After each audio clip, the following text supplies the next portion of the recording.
लेकिन जो घर बैठे भगवत प्राप्ति करना चाहते हैं उनके लिए क्या मार्ग है? घर बैठे घर में रहो, सत्कर्म करो, बस प्राप्ति है घर में। अरे सत्कर्म करो, अच्छा कर्म करो, अपने निष्ठ कर्म से कमाओ, संतों की सेवा करो, बूढ़ों बुजुर्गों को सम्मान दो। और इसके बाद में कोई अतिथि आ जाता है, कोई भूखा प्यासा आ जाता है, उसको भोजन दो। कपड़ा नहीं है किसी के पास, अगर आपके पास है तो दान दे दो, कपड़ा दे दो। ये सब करके ही मानव जीवन का गृहस्थी कल्याण कर सकता है। अरोड़ा साहब हैं, चलो बेटा, अरोड़ा साहब हैं जो लखनऊ रहते हैं, वो आज महाराज जी को, चलो बेटा, वो आज महाराज जी को 3 एलईडी बल्ब भेंट कर रहे हैं। अरोड़ा साहब जी जो लखनऊ रहते हैं, तो देखिए साहब जी, हमने महाराज जी को 3 एलईडी बल्ब भेंट कर दिया है। मैं फिर से बता दूं, अरोड़ा साहब जी हैं जो लखनऊ रहते हैं, वो महाराज जी को 3 एलईडी बल्ब भेंट कर रहे हैं। हाँ भैया, हम ऐसा है कि आपके अरोड़ा जी हमारे को बल्ब भेंट किए हैं और पंखा भी पहले दिया था। हम चाहते हैं कि इसी तरह वो सब संतों की सेवा करते रहें और उनके बाल बच्चों का कल्याण होता रहे, उनके दीर्घायु हों।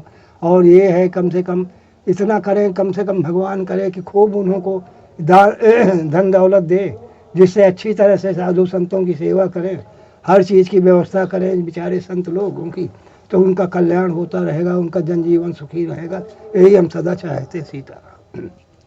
आज हम फिर से हैं कामदगिरी परिक्रमा मार्ग में, और यहीं पर भगवान तुलसीदास जी का गुरु स्थान है। देखिए श्री नरहरिदास जी महाराज का, और सामने देखिए ये वही पीपल का वृक्ष है जहाँ तुलसीदास जी बैठकर भगवान का भजन करते थे।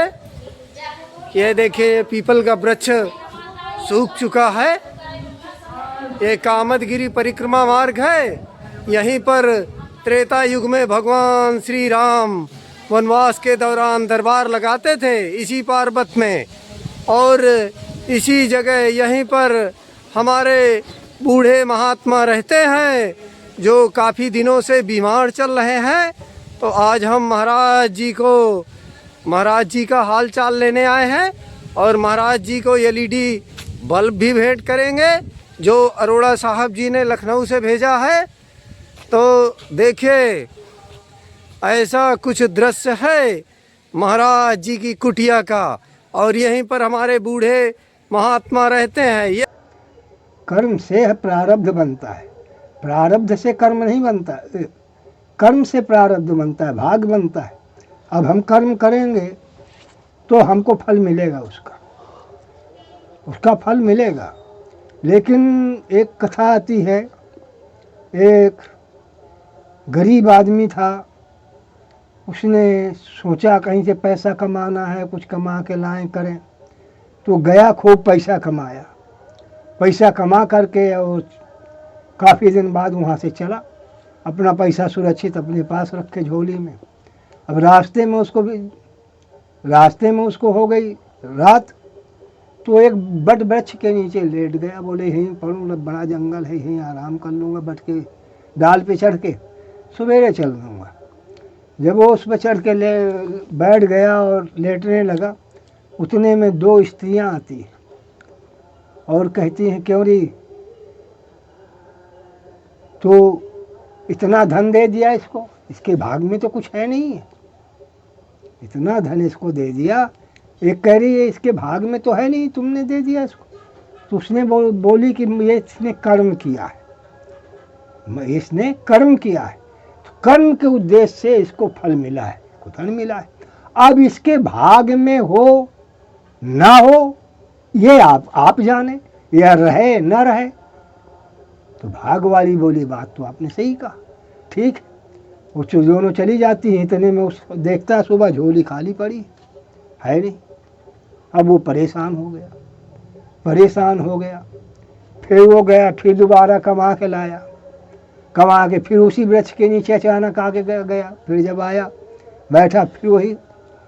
तो उसने कहा आज रात भर मैं सोऊंगा नहीं, देखूंगा क्या है क्या नहीं। तो उसने क्या किया कि बोले अगर ऐसे बैठूंगा तो नींद आएगी, चलो आज रात भर में भजन कर लूँ, ना हो तो यहाँ इतने पत्थर रखे हैं, इनको इस किनारे कर करके ऐसा बना दूँ जो लोग वाग बैठेंगे, इसमें आराम कर सकेंगे और मेरी नींद भी न लगेगी और मेरा धन कोई ले ही नहीं जाए। कोई बात नहीं। जब इसके बाद उसने बनाया, आधी रात के ऊपर गुजर गया, सब बना बैठा, तो उतने में फिर वो दो आई। फिर उसने ऐसे ही प्रश्न किया, अरे क्यों भाई, इसको तो इतना धन दे दिया, इसके भाग में तो रोटी छोड़ कुछ है नहीं। तो उसने कहा इसने कर्म किया है, कर्म प्रधान विश्व रचना का, जो जस कहे तस फल चाक। इसलिए कर्म किया है, कर्म के अनुसार से हमने इसको फल दे दिया। अब इसका भाग जा रहे ना रहे, चला जाए, उस पैसे को सुरक्षित रख सके ना रख सके, अगली जान, कोई बात नहीं। अब वो जब चलने तो भाग वाली कह रही है कि नहीं, अब इसका भाग भी बन गया है, अब इसका ये धन नहीं नष्ट होगा। बोले क्यों? बोले इसका भाग ये बन गया है कि इसने तो परिश्रम से किया, कर्तव्य किया, कर्तव्य से अब इसका भाग जागृत हुआ और जागृति के साथ साथ इसने सत्कर्म कर दिया है। ये चबूतरा बनाया है, लोगों के बैठने के लिए सारा सा अच्छा सा बना दिया है, ये सत्कर्म किया, इसलिए इसका भाग बन गया है और ये धन सुरक्षित रहेगा। तो इसलिए कर्तव्य से ही, कर्म से ही भाग बनता है, कर्तव्य से। जब पुरुषार्थ नहीं करेगा तो साधन कैसे मिलेगा उसको? इसलिए कर्म प्रधान विश्व रचना का, जो जस करे तस फल त्याग। संयम है, संयम अपने जब संयम करेंगे तो मन कंट्रोल में रहेगा। क्योंकि एक कथा आती है, वो बकरा, मन को बकरा बताया है, संतों ने मन को बकरा बताया है। जैसे मन है, इसी तरह एक संत ने पूछा, महाराज मैंने बहुत जीवन में सब कुछ कर लिया। राजा ने कहा, और ये सब इतना बड़ा, ये मैंने बनाया, ये किला बनाया, ये बनाया, वो बनाया। महाराज मेरा सारा जीवन इसी में चला गया, अब मैं बताओ मैं क्या? मन मानता नहीं। भजन करो तो मन वहाँ जाता है, यहाँ जाता है, वहाँ जाता है, ये दौड़ता है। बहुत लगाने की कोशिश करते हैं भजन, तो थोड़ी देर तो करे रहेंगे, फिर मन इधर उधर भग जाता है। तो संत ने कहा, ऐसा इसी मन को तो मारना पड़ता है। संत किस लिए बनते हैं? बोले हम लोगों मन मारने के लिए ही संत बने, क्योंकि मन मरेगा कैसे? जब हम समाज नहीं देखेंगे, संसार नहीं देखेंगे, दुनिया नहीं देखेंगे, तो मन शांत रहेगा।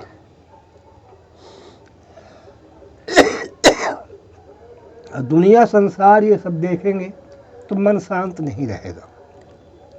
तो बोले महाराज हम बहुत प्रयास करते हैं, एकांत में घुस जाते हैं, एकांत रहते हैं यहाँ वहाँ सब अंदर, लेकिन फिर भी मन नहीं मानता है। तो बोले संत ने कहा, ऐसा है देखो, एक तुम बकरा पालो और तुम्हें डुग्गी पिटवा दो कि जो इस बकरे का पेट भर देगा हम उसको आधा राज दे देंगे। राजा ने कहा, महाराज क्या बात करते हो, कितना खाएगा बकरा? खोला के इसका पेट भर देंगे, आधा रात चला जाएगा। बोले नहीं, जो हम कह रहे हैं उसको मानो। उन्होंने उसको ठीक है एक बकरा पाल लिया। बोले इसको खूब खिलाओ। राजा उसको खिलाए पिलाए। अब वो राजा ने कहा कि इसको डुग्गी पिटवा दो कि चारों तरफ जो कोई इसका पेट भर देगा हम उसको आधा राज दे देंगे। यही किया राजा ने। अब क्या करे, अब संत की वाणी थी, उन्होंने कह दिया, डुग्गी पिटवा दिया। अब लोग बहुत खुश हुए, अरे ऐसे अभी हम भर देते इस बकरे का पेट। बोले ले जाओ हम भरेंगे। वो बोले हम बोले एक एक ले जाओ, पर इसको भरो। ले गए, सारा दिन एक ने उसको खिलाया पिलाया, खूब खवाया। जब शाम के वो आया, लगी थी बैठक, तो वहाँ बाबा जी हरी हरी पत्तियाँ बड़ी बड़ी ऐसे ऐसे डालें कटवा कटवा के रखवा दिए थे। बैठ गए थे। बोले ले महाराज हम भर रहा है इसका पेट। बोले दिखाओ। जो उसको पत्ती दिखा दो, मुँह बोला कहाँ इसका? बोले पेट तो भरा ही नहीं है, ये तो अभी देखो दौड़ रहा खाने के जा रही। बोले पेट नहीं भरा। वो बेचारा सारा दिन खिलाया हूँ मैं, ले भाड़ में जाए यार, अभी इसका पेट नहीं भरा, बता रहे बताओ सारा दिन में। बोले लाओ मैं भर के इस तरह से कितने लोग उसको ले गए। और जब आता वो पत्ती में मुंह जरूर मारता जब दिखाते। बोले इसका पेट नहीं भरा है महाराज। सब गाली देते राजा को, जा रहे हैं चूतिया बनाता है, साला कह देता पेट नहीं भरा, सारा दिन हम इसको खिलाते हैं और बाद के कह देता है पेट नहीं भरा है। ये चूतिया में तो कहीं से एक महात्मा आ रहा था, उसने सुन लिया। बोले क्या बात है भाई, क्यों इतनी भीड़ भाड़ मचा रहा? अरे बोले एक बाबा, एक क्या बताया, राजा ने एक बकरा पाल लिया है और कहता है कि जो इसका पेट भर देगा उसको हम आधा राज दे देंगे। तो उन्होंने कहा कि ये बात है? बोले हाँ। तो बोले तुम लोगों ने नहीं भर पाया उसका पेट? बोले नहीं महाराज, वो बकरा को ले आते हैं, दिन में खिलाते हैं, जब उनके पास ले जाते हैं तो पत्ती दिखाते हरी हरी, तो मुँह दौड़ता खाने के लिए, कहते थे पेटे नहीं भरा। बोले अच्छा ठीक है जाओ, अब हम इसका पेट भर देंगे। अब वो पहुँचते हैं बाबा जी राजा के दरबार में। राजा उनका स्वागत सत्कार करता है, बिठाता है। कैसे महाराज क्या? बोले हमने सुना है आप एक बकरा पाल रखें और उसका पेट भरना है। बोले हाँ महाराज, पेट भरना है, अगर कोई इसको भर देगा तो आधा राज। बोले राज फाज की तो हमें जो, हम तो राज छोड़ के ही आए हैं, अब राज की तो हमको कोई जरूरत नहीं, लेकिन इसका पेट हम भर देंगे। और कोई बात नहीं, राजा ने दे दिया उसको। संत पकड़ करके घनघोर जंगल में ले गया, ले जा करके बढ़िया एक अच्छा सा बबूल का डंडा काटा और काट करके बढ़िया छील छाल को उसको तैयार किया और तरह में तरह पत्ती ले करके ढेरों लगा दिया और लगा के उसको खिलाता उस बकरे को, और जो मुंह लगाता तो एक डंडा मारता। सारा दिन उसी ने जो यूँ करे, जो यूँ करे तो दे डंडा, यूँ करे तो दे डंडा। इसी तरह अब जब वो मारते मारते उसकी भी हालत ख़राब हो गई बकरे की भी। अब वो पत्ती भी दिखाता है तो उधर को मुँह करता है, अब वो पत्ती बार बार दिखाता है बाबा, वो उधर को मुँह करता है। बोले अब छका है रे, अब तू छका है। अब इस तरह से अब जब शाम हुई, वो लेकर के गया बाबा, जा करके राजा के दरबार में खड़ा कर दिया। बोले महाराज मैं इसका भर लाया हूँ, पेट देख लीजिए। और डंडा लिए किनारे बगल में खड़े ही था बाबा, तो जो उसने पत्ती दिखावे तो खट से वो मुँह इधर कर ले, जो पत्ती दिखावे तो इधर को कर ले मुँह। बोले छका है नहीं, अब छका। अब वो राजा और बाबा जो थे बोले यार क्या तुमने इसको खिलाया हो, ये तो खाता ही नहीं, करता तो उधर को मुँह करता है, क्या खिला? बोले बाबा ऐसा है राजन, मैंने इसको कुछ भी नहीं खाने को दिया, फिर भी इसका पेट भर दिया। बोले ये कैसे पेट भर दिया? बोले इसका मन नहीं, ये खाता कम है, मन दौड़ाता था, दौड़ता है, जाएंगे दौड़ता है, उसको मैंने इसके मन को मारा है, डंडों से मारा, डंडों से मार, अब इसका मन मान गया। इसी तरह अपने मन को ये काम क्रोध लोभ मोह दम पाखंड जितना ये सब भरा हुआ इसके अंदर, मन दौड़ रहा है सब इन्हीं की ओर, तो इसको मारना पड़ता है, त्यागना पड़ता है, छोड़ना पड़ता है, निगाहों से दूर रखना पड़ता है, तब जाके कहीं मन मानता है। इसको मन को कंट्रोल करने के लिए जैसे हम बकरे को मारे, इसी तरह अपने सब इंद्रियों को मन हनन करना पड़ता है, मानना, तब मन मानता है। इंद्रियों को कंट्रोल, इंद्रियों को स्थिर करना पड़ता है, इंद्रियों को करना पड़ता है, तब जा करके मन शांति होता है। महाराज जी लेकिन उसकी युक्ति क्या है? युक्ति यही है कि एकांत में रहो, ज़्यादा किसी से चर्चा नहीं, ज़्यादा किसी से बोलना नहीं, अपने रंग में रंगे रहना, अपना जिसका चिंतन है उसका चिंतन करना, ज़्यादा अनैतिक बातें सुनना नहीं, कोई बातों से समाज घर दुनिया संसार देख के ज़्यादा उसमें पढ़ना नहीं, तभी जाके मन मार। अब ये संत लोग क्यों घर द्वार छोड़ करके बाहर जंगल में रह रहे हैं? मने मानने के लिए तो हम पढ़े, क्यों नहीं समाज लगाएं, भीड़ लगाएं, दुनिया आए बोले चाले दुनिया करना, कहाँ है वो? मन मानेगा? मन तो और इधर उधर जाएगा। इसलिए एकांत रहना, एकांत रह करके अपना भजन करना, तभी मन मरता है, तभी मन मानता है। महाराज जी अब मन तो आग ही है, अग्नि है, घी है, थोड़ी आहूत दो तो और जलेगा और जलेगा। मन को जितना तुम भगाओगे झाँव करोगे तो मन तो ज़्यादा ही भगेगा, इसलिए इसको कंट्रोल मारना पड़ता है। कहा भी किसी मन के मारे हार है, मन के मारे जीत। अब मन मर गया तो सब कुछ हो गया, सब जीत। हाँ हाँ भाई, एकांत का आनंद कुछ और ही होता है। एकांत में भजन होता है, एकांत में राम दर्शन होता है, एकांत में शांति आती।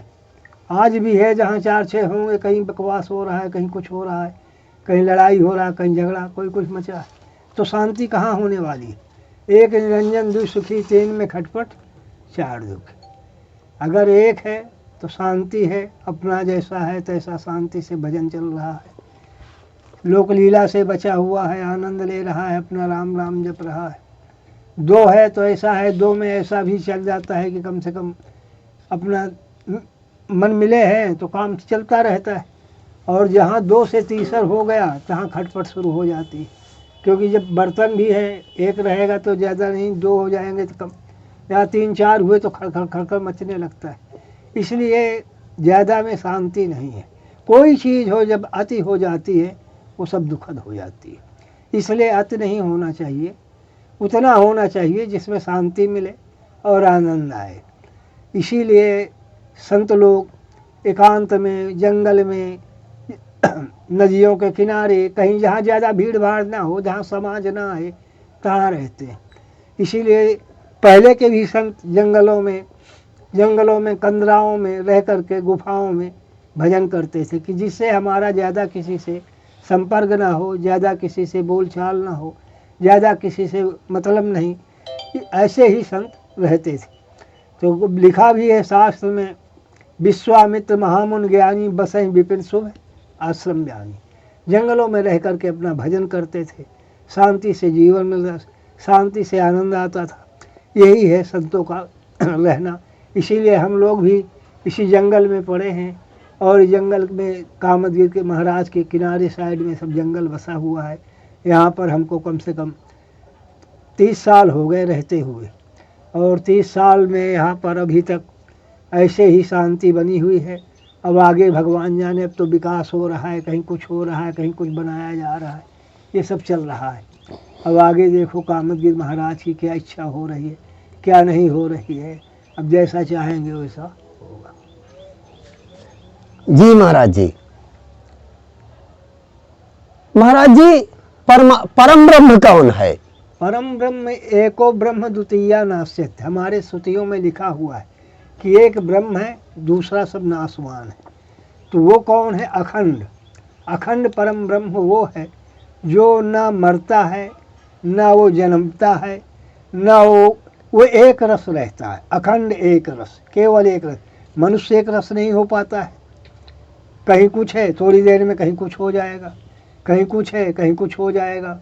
लेकिन ईश्वर एक रस है, सदा त्रिकाल है, सदा रहेगा, सदा है। जहाँ देखो तहाँ सबसे छोटा भी है, सबसे बड़ा भी है, और सब जगह है, सब जगह व्याप्त है, हर जगह है। व्यापक हूँ ठौर ठौर, चेतन व चेतन में, जगत के प्रकाश का प्रकाशक कहाता हूँ।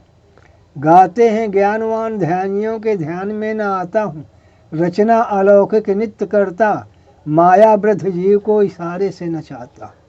किंतु प्रेमियों से कछु चाल चलती नहीं, वो जिस रूप में बुलाते हैं वो रूपधार आता हूँ। इसलिए वो हर जगह कण कण में व्याप है, लेकिन उसको प्रकट करने के लिए बहुत कुछ प्रक्रियाएँ हैं, बड़ा परिश्रम है, क्या क्या नहीं करना। लेकिन संत लोग प्रकट नहीं चाहते, वो तो आनंद लेना चाहते। निरंतर भजन करते हैं, भजन करते में उनको रस मिलता है, क्योंकि भजन से ही आनंद आता है, भजन से ही आनंद आता है, रस आता है, शरीर में शक्ति आती है, ये सारी चीज़ें प्राप्त होती है। अब हिरण्याकुश ने प्रहलाद को मारने के लिए कितने कितने उपाय किए, क्या क्या नहीं किया। जब उन्होंने कहा कि पूछा कि बता, मारने के लिए तैयार हुए, बोले बताओ कहाँ है तेरा ईश्वर? बोले जहाँ देखो तहाँ है। प्रहलाद बोले जहाँ देखो तहाँ, आपको दिख नहीं रहा है, मुझे तो दिख रहा है कि इस खम्भे में भी है, इस खम्भे में भी है, आम में भी है, अम्ब में है, सब जगह है, लेकिन उसको देखने योग्य आपके पास आँख नहीं है। इसलिए संत लोग निरंतर जाप भजन करते हैं कि जिससे उनको आँखों से, नेत्रों से कम उनको जिसका नाम लोगे उसका दर्शन करने को तो ज़रूर मिलेगा। उसकी लालसा, अभिलाषा, उसका चित्त अपने स्वरूप के अंदर आएगा, प्रकट होगा। इसी तरह से भगवत भजन में जो रस है, आनंद है, वो उसको कहा नहीं जा सकता है। इसलिए सबसे बड़ा महारामचरितमानस में कहा है हमारे गोस्वामी जी ने कि भजन प्रताप, भजन का प्रताप इतना बड़ा है कि भजन से सृष्टि का संहार होता है, भजन से ही सृष्टि का पालन होता है, भजन से सृष्टि का सत्कार होता है, ये सब कुछ भजन से ही होता है। भजन से शंकर जी संहार करते हैं, विष्णु जी पालन करते हैं, और ये भजन के ही द्वारा ये पृथ्वी अटक है, ये रुकी हुई है जो सजी हुई। तो ये सब भजन प्रताप है। तो इसलिए भजन करना मनुष्य का कर्तव्य है। फिर सदगृहस्थी को सत्कर्म करना, दान देना, पुण्य करना और भजन करना, ये सबसे मानव जीवन का सबसे बड़ा कर्तव्य है। बड़े भाग मानुष तन पावा, सुर दुर्लभ सदग्रंथन गावा, साधन धाम मोक्ष कर द्वारा पाई न जे परलोक समार, सो परत दुख पावई सिर धुन धुन पछताए, कारण कर्म ही ईश्वर ही मिथ्या दोष लगाए। इसलिए भगवान का भजन करो, अपने जीवन का कल्याण करो। सदा हमेशा रहना नहीं है, आज है कल क्या पता कितने वक्त चला जाए, शरीर छूट जाए। जहाँ आत्मा गई शरीर पड़ा है वो किसी काम का नहीं है। जीवन भर जिसने खूब परिश्रम किया, कमाया, खाया, हर चीज़ किया, आज एक शरीर जीव गया, आत्मा से निकल के चली गई आत्मा, तो शरीर पड़ा है वो किसी काम का नहीं है।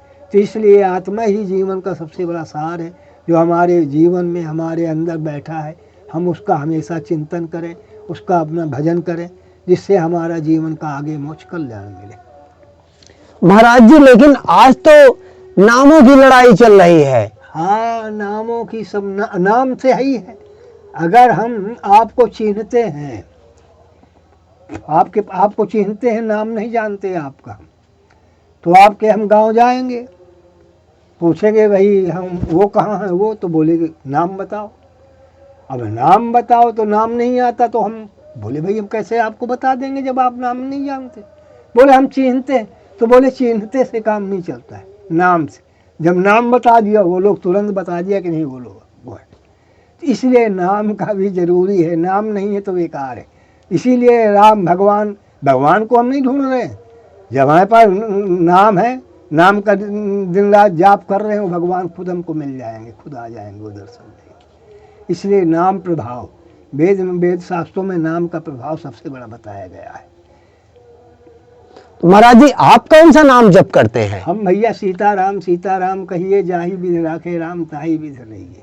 सब यही राम, राम अटाक है, राम सदा है, सत्य है, राम ही एक जीवन का सार है। इसी का हम भजन करते हैं। लेकिन महाराज जी, कोई तो हमारे प्रभु श्री राम को परम ब्रह्म मानने के लिए तैयार ही नहीं है। अब वो तो अपने अपने भाव हैं।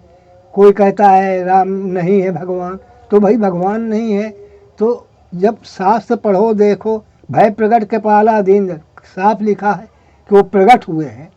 कोई चीज़ आदमी थोड़ा प्रगट हो जाएगा, भगवान प्रगट हुए हैं, चतुर्भुज में प्रगट हुए। कौशल्या मैया खुद कह रहे हैं भय प्रगट के पाला दीन दयाला, कौशल्या हितकारी, कौशल्या के हित कारण के खातिर भगवान जन्म लिया और प्रकट हुए। स्वयं भगवान कह रहे हैं जब जब दुष्टों का बाढ़ा होता है, देश में अत्याचार रावण जैसे विरोधी करते हैं, राक्षस लोग संतों को और धर्मार्थों को और ये सब धर्म को नष्ट करते हैं, तब मैं शरीर धरकर भगवान का स्वरूप लेकर के जन्म लेता हूँ। इसीलिए इसी कारण से भगवान लेते हैं और आकर के यहाँ पर दुष्टों का संहार करते हैं, विनाश करते हैं। ये सारा करके अपना कार्य करके फिर चले जाते हैं। महाराज जी, सच्चे गुरु की पहचान कैसे करें? गली गली गुरुआ फिरें, मंत्र का हमसे ले, स्वर्ग परो चाहे नरक में रुपया पैसा दो। तो आजकल तो बहुत संसार में तरह गुरु घूम रहे। खूब जितने ज़्यादा शिष्य बन जाएगा उतने ज़्यादा पैसा मिलेगा भाई। अरे गुरु पूर्णिमा को ना देगा तो 100 रुपये 100 तो देंगे ही, और 2-4-10 हज़ार हो गए तो कितना पैसा हो जाता है गुरु के लिए, ढेरों लग जाता है।